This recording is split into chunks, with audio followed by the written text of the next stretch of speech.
Super heroes के बारे में तो हर कोई बात करता है और उनको पसंद भी करता है, लेकिन बहुत सारे लोग ये भूल जाते हैं कि एक अच्छे सुपर हीरो मूवी बनाने के लिए उसमें एक सुपर विलन का होना जरूरी है।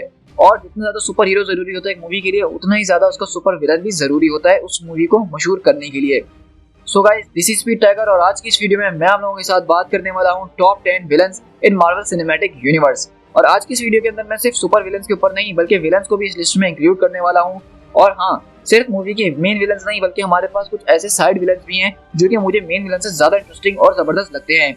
और ये बात याद रखिएगा कि यहाँ पे मैं मोस्ट पावरफुल विलन की बात नहीं कर रहा हूँ, मैं टॉप 10 विलन्स की बात कर रहा हूँ। और इसमें विलन्स को मैंने जो रैंक किया है उनकी पावर्स को भी ध्यान में रखते हुए किया है, उनके इम्पैक्ट को खास तौर पर ध्यान रखते हुए किया है कि जब वो मूवी के अंदर थे तो उस मूवी के अंदर उन्होंने कितना इम्पैक्ट छोड़ा है और लोगों के दिलों में कितनी जगह बनाई है। तो इस हिसाब से मैंने इस लिस्ट को रैंक किया है। तो आप कह सकते हैं कि एक तरह से ये मेरे टॉप 10 फेवरेट विलन्स है मार्वल सिनेमैटिक यूनिवर्स के अंदर। इससे पहले मैंने टॉप 10 स्ट्रॉन्गेस्ट एवेंजर्स की वीडियो बनाई थी, जिसका लिंक आपको नीचे डिस्क्रिप्शन में मिल जाएगा, जिस पर आपका बहुत ही कमाल का रिस्पॉन्स आया था। तो मैं चाहता हूँ आप इस वीडियो के ऊपर भी अपना वैसा ही रिस्पॉन्स दिखाएं। सो गाइस, वीडियो स्टार्ट करने से पहले मेरी एक ही रिक्वेस्ट है कि अगर आपने मेरा चैनल अभी तक सब्सक्राइब नहीं किया है तो प्लीज मेरे चैनल को सब्सक्राइब जरूर कर दीजिएगा। सो गाइस, चलिए इस ऑसम वीडियो को स्टार्ट करते हैं।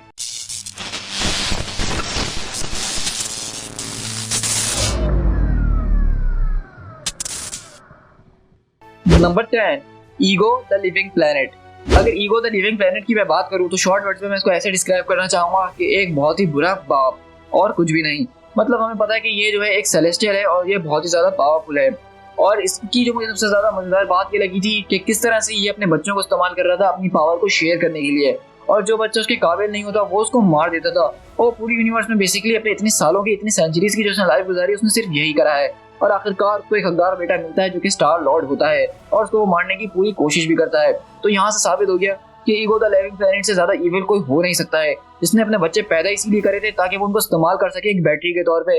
और अगर वो ना माने या उनको उस काबिल ना हो तो उनको साफ साफ मार दिया जाएगा। और अगर हम पावर्स की बात करें तो ईगो द लिविंग प्लेनेट की पावर्स वो काफी ज्यादा जबरदस्त हैं और मूवी के अंदर उनको बहुत जबरदस्त तरीके से हमें दिखाया भी गया है। लेकिन मुझे इस बात का अफसोस था कि उन्होंने एक सेलेस्टियल को इतनी आसानी से मार दिया, और जो ये बात मुझे थोड़ी सी अजीब लगी थी इस मूवी की, इसी वजह से ये विलन जो है इस लिस्ट में काफी नीचे है। Number 9, black order. तो अब आप लोग सोच रहे होंगे कि ब्लैक ऑर्डर इसको मैंने अपनी लिस्ट में क्यों रखा है, तो मैं आप लोग को एक्सप्लेन करता हूँ। अगर हम विलन्स की बात करें तो मैंने जैसा कि आपको बताया कि उनका इम्पैक्ट होना चाहिए। और एवेंजर्स इन्फिनिटी वॉर के अंदर हमने थैनोस के कुछ चिल्ड्रंस को देखा था जिसको ब्लैक ऑर्डर का नाम दिया गया था। और अगर आप मेरी माने तो इन विलन्स को काफी जबरदस्त तरीके से लिखा गया था और उनका पोर्ट्रेट भी किया गया था। ये सारे विलन जो थे टोटली सीजीआई बेस्ड थे, लेकिन फिर भी इनकी एक्टिंग और इनके डायलॉग्स डिलीवरी जो थी वो इतनी ज्यादा जबरदस्त थी जिसका मैं बिल्कुल फैन होकर रह गया था। यहाँ पे मैं खास तौर पे बात करना चाहूंगा एबनी मॉ की, जो कि डॉक्टर स्ट्रेंज से निपटता है। और वहाँ पे जो उसकी बात करने का स्टाइल था, जो उसके एक्शंस थे, जो उसकी पावर्स थी, उसने मुझे उसका बिल्कुल फैन बना के रख दिया था। मतलब अगर आप मुझसे पूछें, जो डीसी की जस्टिस लीग मूवी रिलीज हुई थी जिसके अंदर स्टेफन वुल्फ उनका मेन विलन था, मैं उस मेन विलन से ज्यादा इस एबनी मॉ जो कि साइड विलन का भी साइड विलन है उसको पसंद करता हूँ। और इसके अलावा हम ब्लैक ऑर्डर के दूसरे मेंबर्स पे बात करें जैसे कि प्रॉक्सिमा मिडनाइट और कॉर्वस ग्लेव वगैरह, तो वो दोनों मुझे काफी ज्यादा पसंद आए थे और उनका जो बीच में केमिस्ट्री थी, उनका जो रिलेशन था वो काफी अच्छे तरीके से दिखाया गया। और यहाँ पे ये साफ दिखाया जा रहा था कि इन लोग के दिल में कोई इमोशंस है नहीं, इनको थैनोस ने सिर्फ मारने और काटने के लिए बनाया है। और इसी वजह से ये मेरी लिस्ट में नंबर 9 पे है। Number 8, Ulysses Klaue. ये एक और साइड विलन है जिसको देख के आप लोग शॉक जरूर हुए होंगे, लेकिन आपको ये बात माननी पड़ेगी, जब हमने यूलिसिस क्लॉ का फर्स्ट अपीयरेंस देखा था एवेंजर्स एज ऑफ अल्ट्रॉन के अंदर, तो उसने एक इम्पैक्ट जरूर छोड़ा था। उसकी जो एक्टिंग थी, जो उसका स्टाइल था, जो उसका सेटअप था सारा शिप के अंदर, उसको देख के मेरे दिल में उसके लिए एक अलग ही जगह बन गई थी। और मैं काफी ज्यादा एक्साइटेड था कि ब्लैक पैंथर मूवी के अंदर वो विलन वापसी लौट कर आ रहा है। लेकिन मुझे अफसोस इस बात का हुआ कि ब्लैक पैंथर मूवी के अंदर हमें इतना ज्यादा यूलिसिस क्लॉ को दिखाया नहीं गया जितना उनको दिखाना चाहिए था। और उस मूवी के अंदर उन्होंने उसको मार भी दिया, जो कि मैंने बिल्कुल भी एक्सपेक्ट नहीं करा था। यूलिसिस क्लॉ मेरी नजर में एक बहुत ही जबरदस्त और परफेक्ट विलन था, जिसका कैरेक्टर जो था वो बाकी विलन से काफी ज्यादा अलग था। वो फनी भी था और डेंजरस भी था, और यही बात उसको काफी ज्यादा मजेदार बनाती थी। नंबर 7, गॉडेस ऑफ डेथ हेला।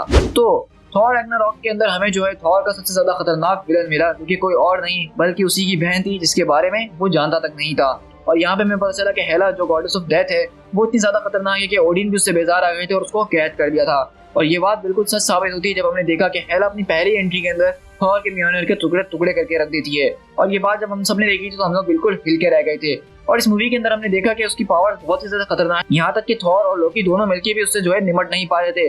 और यहाँ पे हमने वैल्किरी को भी देखा जो कि काफी ज्यादा फाइटर जबरदस्त है, लेकिन उसका भी कोई असर नहीं हुआ। यहाँ तक कि थॉर ने अपने इतिहास की सबसे बड़ी बिजली का झटका उसको दिया और तब भी वो चल फिर के दोबारा वापसी आ रही थी। तो अगर हम पावर के हिसाब से बात करें तो वो काफी ज्यादा पावरफुल विलन है इस मार्वल सिनेमैटिक यूनिवर्स के अंदर, जिसको आखिर में दिखाया गया कि उन्होंने मार दिया है। लेकिन मुझे ऐसा नहीं लगता कि हेला जो है वो मर गई होगी। लेकिन हेला नंबर 7 पे इस वजह से है क्योंकि हेला का जो इम्पैक्ट था मूवी के अंदर इतना नहीं था जितना इन दूसरे विलन्स का है जो कि मेरी इस लिस्ट के अंदर है। अगर हम पावरफुल के लिहाज से बात करें तो हो सकता है कि वो थेनोस या उससे ज्यादा की भी पावरफुल हो सकती है, जिसके ऊपर मैं फ्यूचर में वीडियो बनाऊंगा तो शायद आपको रैंकिंग में फर्क नजर आए। Number 6 Ultron. अब यहाँ पे हो सकता है कि बहुत सारे लोग मुझे गालियां देना शुरू कर दें साफ साफ, क्योंकि अल्ट्रॉन जो है वो किसी का भी फेवरेट कैरेक्टर नहीं रहा है एज ऑफ अल्ट्रॉन मूवी के अंदर। मतलब लोगों ने मूवी जो है एज ऑफ अल्ट्रॉन से नफरत सिर्फ इसी वजह से की थी कि उनको विलन अच्छा नहीं लगा। लेकिन अगर आप मुझसे पूछें तो मुझे ये विलन बहुत ही ज्यादा जबरदस्त लगा और उसको शानदार तरीके से जो है पोर्ट्रे किया गया था। यहाँ पे हमें आर्टिफिशियल इंटेलिजेंस का एक पीक दिखाया गया है जो कि बिल्कुल रियलिटी में हो सकता है। और यहाँ पे जिस तरह से उसका बात करने का स्टाइल था, जिस तरह से वो मिसालें दिया करता था, वो बिल्कुल लाजवाब था। और खासकर अगर आपने ये मूवी जो है हिंदी में देखी होगी एवेंजर्स एज ऑफ अल्ट्रॉन, तो उसके डायलॉग्स काफी ज्यादा जबरदस्त तरीके से लिखे गए थे जब वो टोनी स्टार्क से बहस कर रहा होता है। तो उसकी जो बातें थी अल्ट्रॉन की बेसिकली वो मुझे उसके एक्शन से ज्यादा जबरदस्त लगती थी। उसने एक्शन तो काफी कुछ किया है, उसने पूरी की पूरी सुकोविया सिटी को हवा के अंदर उड़ा दिया और एवेंजर्स के ऊपर भारी भी पड़ी और उनको जबरदस्त टक्कर भी दी थी। लेकिन जो उसकी बातें थी उसने काफी ज्यादा जबरदस्त इम्पैक्ट डाला था मेरी नजर में इस मूवी के ऊपर। और अगर आपको नहीं लगता कि अल्ट्रॉन को इस लिस्ट में इतने ऊपर होना चाहिए तो मैं कहूंगा कि आप एक बार जाके एवेंजर्स एज ऑफ अल्ट्रॉन दोबारा देखिए और सिर्फ अल्ट्रॉन के ऊपर नजर रखिएगा, तो आपको समझ में आएगा कि अल्ट्रॉन का क्या पर्सपेक्टिव था इस मूवी के अंदर और मैंने इस वीडियो में इसको इतना ऊपर क्यों रखा है। नंबर 5 ज़ीमो। ये एक ऐसा विलन है जिसके पास कोई सुपर पावर नहीं है। ये सिर्फ एक सिंपल इंसान है जो कि सिर्फ बदला लेना चाहता था, लेकिन बदले से बड़ी सुपर पावर और कोई हो नहीं सकती है। यहाँ पे जो है ज़ीमो के पोर्ट्रेल ने ये प्रूव कर दिया था इस बात को कि सुपर पावर मायने नहीं रखती है सुपर हीरो से लड़ने के लिए। आपका मकसद और जज्बा होना चाहिए तो आप बड़े से बड़ी चीज को उसके घुटनों पे ले आ सकते हैं। यहाँ पे हमने देखा कि ज़ीमो की छोटी सी चीजों से उसने कैसी सिविल वॉर खड़ी कर दी, जहाँ पे उसने आयरन मैन और कैप्टन अमेरिका जैसे पक्के दोस्तों को आपस में लड़वा दिया।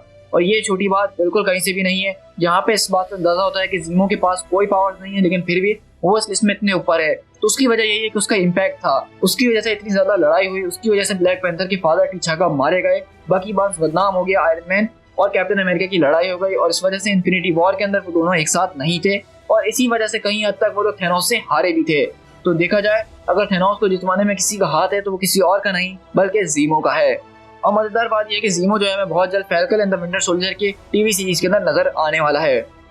Number 4 Mysterio. क्विंटन बैक यानी मिस्टीरियो जो है हमें फार फ्रॉम होम के अंदर ऐसा मेन विलन नजर आया, जिसको पहले हमें ट्रेलर्स में दिखाया जा रहा था कि वो सिर्फ एक हीरो होगा, लेकिन जो लोग कॉमिक पढ़ चुके थे उनको पता था कि ये कहीं ना कहीं विलन जरूर होगा और बिल्कुल ऐसा ही हुआ। तो यहाँ पे भी अगर हम बात करें तो ये भी एक स्टार्क का बनाया हुआ विलन था जो कि उसका पहले एम्प्लॉय हुआ करता था और कुछ रूड बिहेवियर किया जैसे वो एक विलन बन गया। लेकिन यहाँ पे क्विंटन बैक और जेक जिलेनहॉल की जो एक्टिंग थी उसका मैं फैन होकर रह गया हूँ। मतलब जो मिस्टीरियो क्विंटन बैक के रोल के अंदर उन्होंने जान डाली है वो मैं कभी भूल नहीं सकता हूँ। और इस मूवी के अंदर अगर आप मुझसे सच पूछेंगे तो स्पाइडरमैन से ज्यादा मैं जो फैन हुआ वो मिस्टीरियो का हुआ, क्योंकि विलन वो काफी ज्यादा इम्पैक्टफुल था और मेरे हाथ से इस तरह के विलन मार्वल सिनेमैटिक यूनिवर्स में हमें इसकी जरूरत है। और यहाँ पे भी हमें एक बार फिर दोबारा ये साबित कर दी गई थी बात कि सुपर पावर्स मायने नहीं रखती हैं। ये भी एक आम इंसान था जिसको सिर्फ बदला लेना था और बदले के लिए उसने अपनी टेक्नोलॉजी का सहारा लिया और ये बहुत ज्यादा भारी पड़ गया। मूवी के एंड में हमें इस तरह से दिखाया तो गया है कि क्विंटन बैक यानी मिस्टीरियो जो है वो मर चुका है, लेकिन मुझे नहीं लगता कि वो मरा होगा।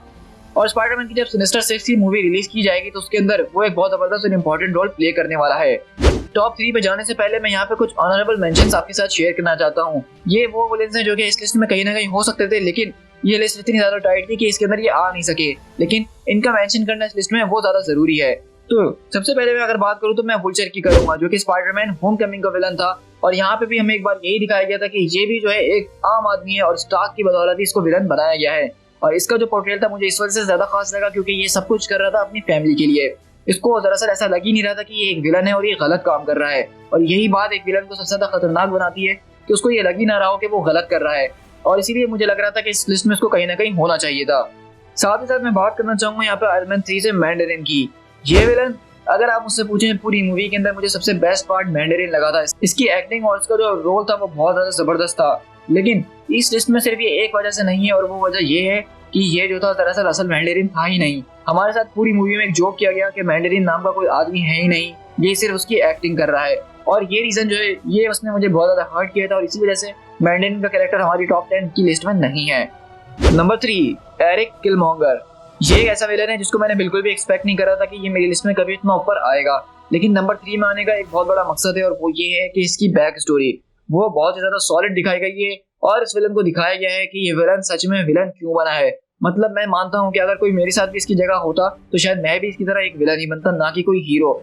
इसके साथ जो बचपन में किया गया था टीचाका ने, तो दरअसल वो बहुत ज्यादा गलत किया गया था। यहाँ पे इसके पीछे विलन बनाने का जो उसका राज था वो खुद ब्लैक पैंथर था, क्योंकि उसने उसके बाप को मार के उसको वहीं पे छोड़ दिया था। और ये बात एक किसी भी आम इंसान को विलन बनाने के लिए बहुत ज्यादा काफी है। और इसलिए इसका मोटिव यहाँ पे बहुत ज्यादा साफ था कि वो ब्लैक पैंथर को खत्म करेगा और वकांडा के ऊपर राज करेगा। लेकिन राज करने के बाद उसका मोटिव ये भी था साथ में कि वो जितने भी ब्लैक पीपल है इस दुनिया के अंदर उनकी मदद करेगा, उनको वकांडा के वेपन्स देके। तो ये चीज जो था, इसका जो मोटिव था वो मुझे बहुत ही ज्यादा मजेदार लगा था। और एक वक्त ऐसा आया था इस मूवी के अंदर जब मैंने ब्लैक पैंथर की साइड लेने के बजाय एरिक किलमॉन्गर की साइड ली थी, क्योंकि मुझे काफी हद तक ऐसा लग रहा था कि वो जो कर रहा है वो ठीक कर रहा है। Number 2, Loki ओडिनसन।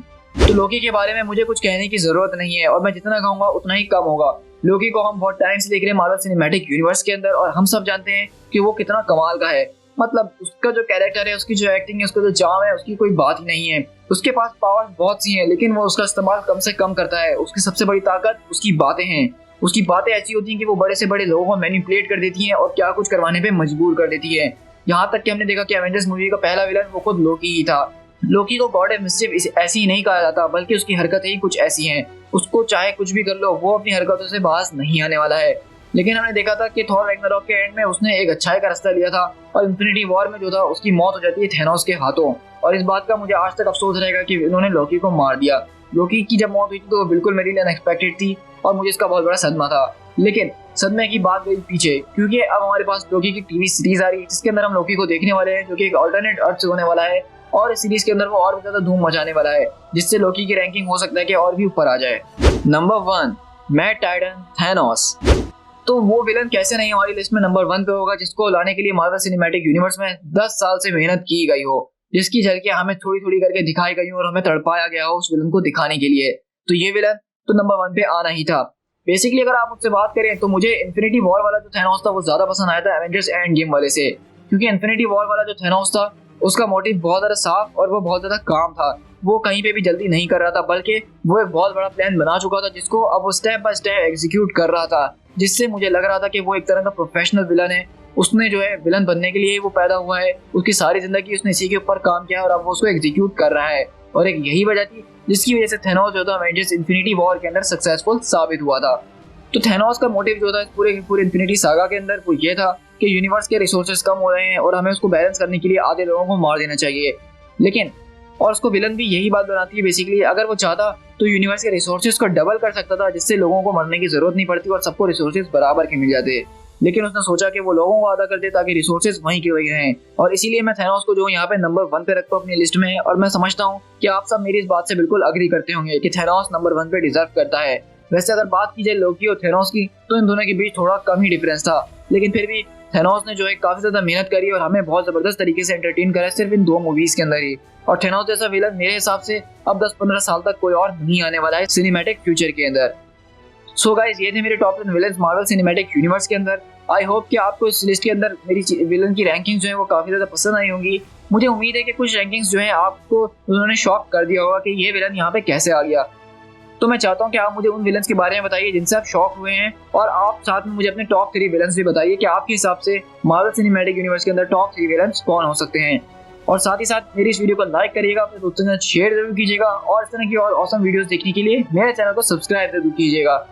So guys, this is Speed Tiger. मिलते हैं किसी और वीडियो के साथ। Till then, thank you so much.